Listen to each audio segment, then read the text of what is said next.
So today I am going to talk to you a little bit about how I plan for a year ahead, which I don't know about you, but is one of my favorite things to do. I love planning. I love knowing what's coming up and having time to get excited about it. So little introduction to me when I'm in a planning session. Number one, I love to be super comfy. So, as you can now see, I am in my beautiful, comfy, purple, fluffy, dressy gown. And no, I haven't bothered to get ready for bed, but you can wear dressing gowns anytime, right? So, next thing is pens. One of the most fun things about planning is super coloured pens. And then, of course, your new fancy planner. So, one of the cool things about this particular planner is it actually includes a lot of the things that I would normally do for myself before I even start using my diary for the year to come. And I'm going to talk you through a couple of them because I just think it's brilliant. Now, first of all, I should tell you what the planner is, but I'll make sure that all the links are below anyway. This planner is called Law of Attraction Planner, and it's from lawofattractionplanner.com, which is made by a company called Freedom Mastery. Pretty cool, huh? So anyway, right in the beginning, which is something that I do at the beginning of all my diaries anyway, you have your life statement and your vision statement for the year ahead. Both of which I think are super cool. And this year, which I'll swing it around there, you can't see it in great detail, but so this year it's actually got its own special page, whereas normally I just have to use the pages at the front of the book that are for different things like units of measurement and stuff. So I normally just write over those. And what other cool stuff have we got in here? We've got action steps to feel better and increase your vibration. So usually I put this at the back of my planners, and I'll have a whole page dedicated to everything that makes me feel good. Because there are times throughout any year where you kind of forget and you just get a bit glum and you're like, this is rubbish, everything is crap, I feel pooey, it's horrid. And then all of a sudden, all you need is to flick through your diary and happen to see one list of all things that you absolutely love. And then all of a sudden, everything's awesome. So I love that. So if you haven't already, make yourself a list of everything that makes you feel good and then put it in your diary. Question number one that I ask myself at the beginning of every year: what will make me feel like next year is a successful year? And if you don't know, pause this video, take 5 minutes and just write down all the things that will make you feel like next year is a successful year. It might even only be one thing, but it's important. Anyway, pause the video. Freeze frame. Unpause video. Okay, so one of the cool things that I always write down somewhere in my planner isn't just what makes me feel good. It's also, how do I want to feel? Like, how do I want to feel next year? What are the feelings that I want to remember that year by? And then I write them all down and I spend about 5 to 10 minutes listing all the things that I can do that make me feel that way. Feel welcome to pause the video again. Freeze frame!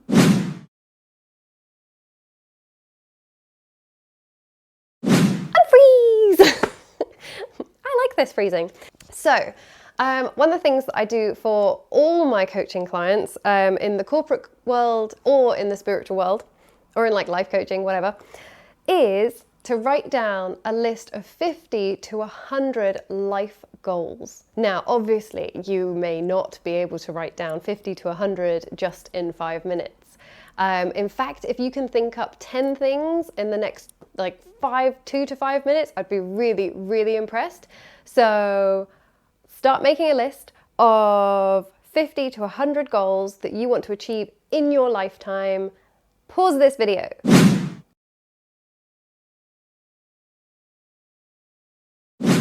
If you did it, well done! If you didn't, you're just like me. I always watch to the end of the video and then get to the end and go, oh yeah, I'll do that some other time.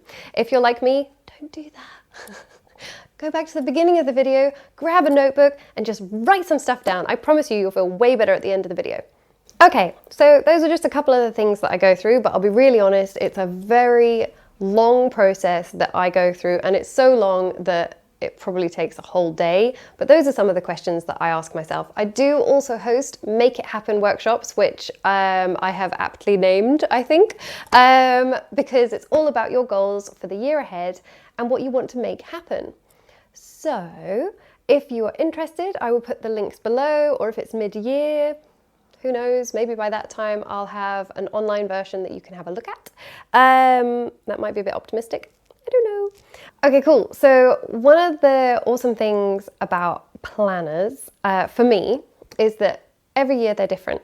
Now, I have had what I wanted inside my mind for such a long time that I've even looked into designing and creating my own one, although currently a little bit more of an investment than I can make right now. So in the past, I've used bullet journals, if you've ever heard of those. If you haven't, please search YouTube for bullet journal.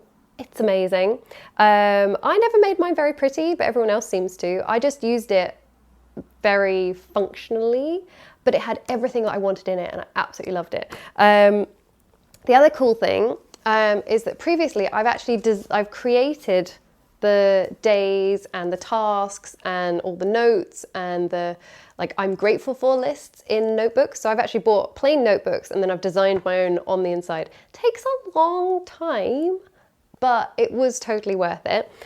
Whereas this year I don't have to do that because it's already here, which is super fun for me. Yeah. Oh, the other thing that would be really cool, which I should have probably mentioned at the end, is if you love planners, please let me know all about your planner in the comments, or let me know about any YouTube videos and people that you follow who do planning videos as well, because I cannot get enough of them. Okay, cool. Another really cool thing in this book that I had created in, not last year, but the years before one, is a reflection on your month. So I don't know if you can see this, but I might zoom in. A reflection on your month. So the reason that I wanted to have this in my planner is because I think quite often we get to the end of the month, we think, oh, I haven't done half as much as I had planned to. And then I realized through writing my newsletter that actually I do achieve quite a lot. I just forget. Like as soon as I've done it, I'm like, that's no big deal. It's done now. But then I kind of get a bit down sometimes because I'm like, oh, I haven't really done very much. But reflecting on every individual month, I think gives you a much clearer impression of the progress that you're making towards your goals, and also acknowledging and celebrating those little victories and those little wins that you get every month. So here are some of the standard things that I think are great to go through in your reflection of every month. Number one, your wins, or what you'd like to celebrate that has happened this month. Number two, what did you learn this month? Number three, how did I make myself feel good this month? And how do I feel about my progress this month? There you go, there's just a few of them. I mean, I think as soon as you start writing notes, you'll be inspired to ask yourself other questions as well that'll be far more specific to you as well. But it's nice, I think, always to look back on these things. Oh, another one of my favorites, but I tend to do it more daily, is what am I grateful for? So what am I grateful for this month? It's a lovely thing to do. Okay, now, I love it. I love it. Okay, cool. I am going to do some more planning now, and I'm going to use my super funky snazzy pens. And I'll see you next time. Bye!